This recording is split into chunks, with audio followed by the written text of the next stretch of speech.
Moving right along with Chapter 5, Section 5 for Trig. Chapter 5, Section 5 talks about double angle identities. So again, on page 231 is a whole list of identities. And again, we're going to be plugging and chugging the values for these angles. You will see that the double angle identities use A. Problems are going to use theta, so A is your angle measure, no matter if it's in degrees or radians. So we have cosine 2A, double angle, so 2 times the angle, is going to equal cosine squared A minus sine squared A. And you will start seeing these, and they're going to look familiar. And what that is, these first three are all based off of the Pythagorean identity cosine squared plus sine squared equals 1. Or sine squared plus cosine squared equals 1. These first three are based off of that. These other two, so the three that deal with cosine, you can use any of these. Does not matter. They just give you three versions. Those are all based off the Pythagorean identity. Sine, and then you have one for tangent. So, example 1, we want to find the function values given that cosine, just regular cosine, equals 3 over 5. And we know that sine is less than 0, so sine is negative.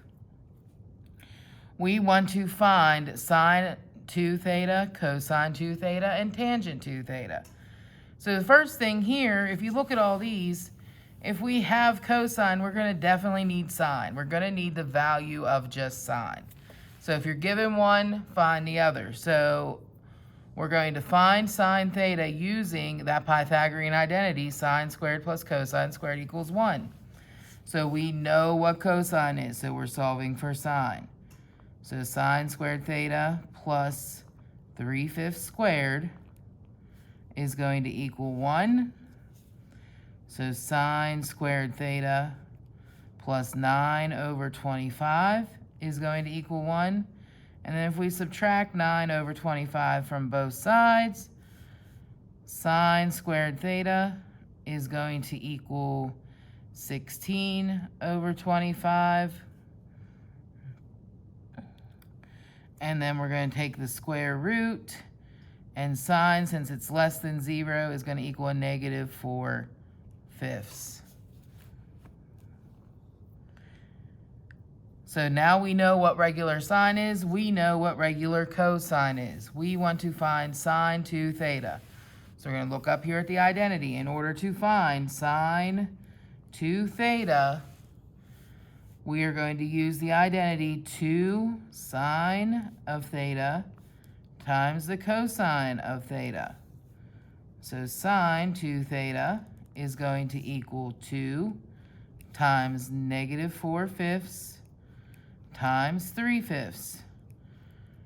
So again, just simple plug and chug into the identity. Multiplying across, we have negative 8, negative 24 over 25. And that is your answer for sine 2 theta. Can't simplify it. So if we wanted to find cosine 2 theta, again, you can use any of those cosine identities. There's 3 of them. Any of those cosine double angle identities, I should say. So we already know what cosine and sine is. Why not just use the one that states that cosine 2 theta equals cosine squared theta minus sine squared theta. Again, the Pythagorean identity, pretty much. So this is going to equal, cosine is 3/5, so 3/5 squared minus a negative 4/5 squared. So remember, if you type negative 4/5 into your calculator without parentheses, it's going to give you a negative number, and that is incorrect. So we're going to have 9 over 25 minus 16 over 25. So that minus stayed. This became a positive 16 over 25. Your answer here is negative 7 over 25. Last but not least, we want to find tangent 2 theta. So tangent's identity for double angle is 2 times tangent theta. So tangent 2 theta equals 2 times tangent of theta. And that's going to be over 1 minus tangent squared. Now, I know when we did sum and difference for sine and tangent, a lot of you had some issues because tangent's not directly on the circle. Tangent, you guys know, is sine over cosine. It's an identity. So if tangent equals sine over cosine, and we know what both of those are, tangent theta equals sine theta over cosine theta. Sine is negative 4/5. Cosine is 3/5. Dividing fractions, tangent theta is going to equal negative 4/5 times 5/3. Those cancel, and you have negative 4/3. So that's what tangent equals.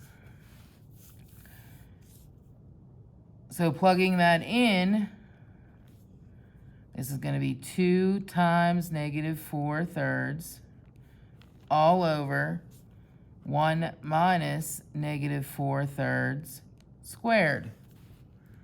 So again, just plugging that in, multiplying, we're going to end up with negative 8/3 up top. On the bottom, we'll have 1 minus 16 over 9. 9 minus 16.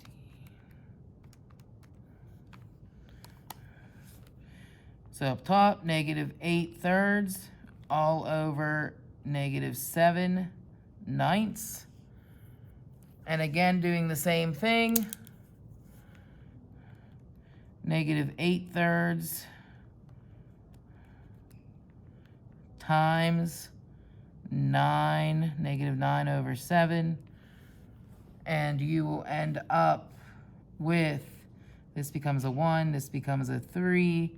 Negative 8 times 3 is negative 24.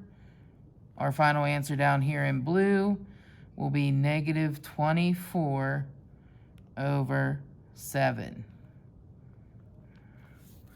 And that is your final answer there.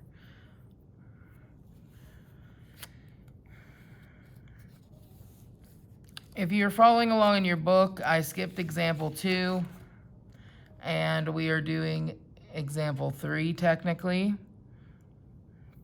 So we want to verify the identity.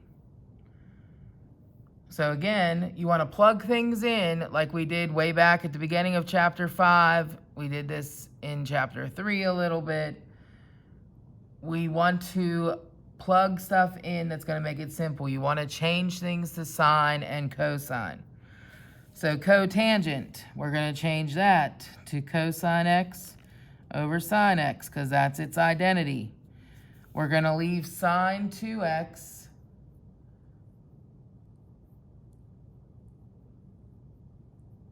right now the same. And that's all going to equal 1 plus cosine 2x. So now we have an identity for this. Sine 2x, we know what it equals. This is an identity.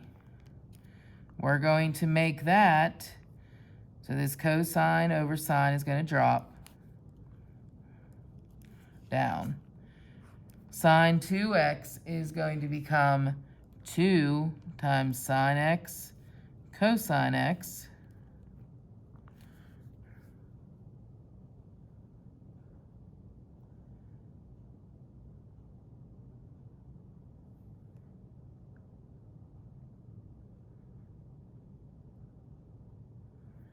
And then our signs are going to cancel. So we're going to have multiplying 2 cosine squared x, and we still want to make that equal 1 plus cosine 2x. So now this is where we're going to work on the other side of the equation. So this side, our right side, our left side, I mean, is as simple as it can go. We need to make this look like this. So we have an identity. We have a double angle identity that looks like this. We have cosine 2a equals 2 cosine squared x minus 1. So we want to manipulate this. We're going to add 1 to both sides. And again, a and x are interchangeable, so cosine of 2a equals 2 cosine squared a. So that, cosine 2a plus 1. Let me rewrite that. Cosine 2a plus 1 equals 2 cosine squared a. So this equals this, so we know what this is. We're going to go ahead and switch it. We're making 2 cosine squared x. We are going to make that equal, because of this identity over here, 1 plus cosine 2x. So you always got to be looking at all identities we have done so far in order to verify at this point in the Trig curriculum. So you want to bring all those identities back. Where you never forget anything in Trig. Trig builds upon itself. And that's going to equal 1 plus cosine 2x. Last one, we're going to look at example 4 in the book, which is technically our example 3. We want to simplify the expression. So we have cosine squared 7x minus sine squared 7x. So what is representing a? This is a double angle identity. Cosine squared minus sine squared. We worked with that back in example 1. So what is representing a? A is equal to 7x. It's equal to that whole thing. So then this whole thing is an identity. Our identity is cosine 2a equals cosine squared a minus sine squared a. So that's what this is representing. We know that a is 7x. So cosine of 2, and we're going to plug in a, times 7x. And then to simplify that, 2 times 7x is 14x. So technically that equals the cosine of 14x based off of that identity. Your homework is listed on the agenda underneath week 19. So on the agenda, look at your homework. Remember, homework is not turned in. It stays in your notebook. And I will check it when we have a notebook check at the end of the 9 weeks. So look at your agenda, look for your homework, and then we will move on from there.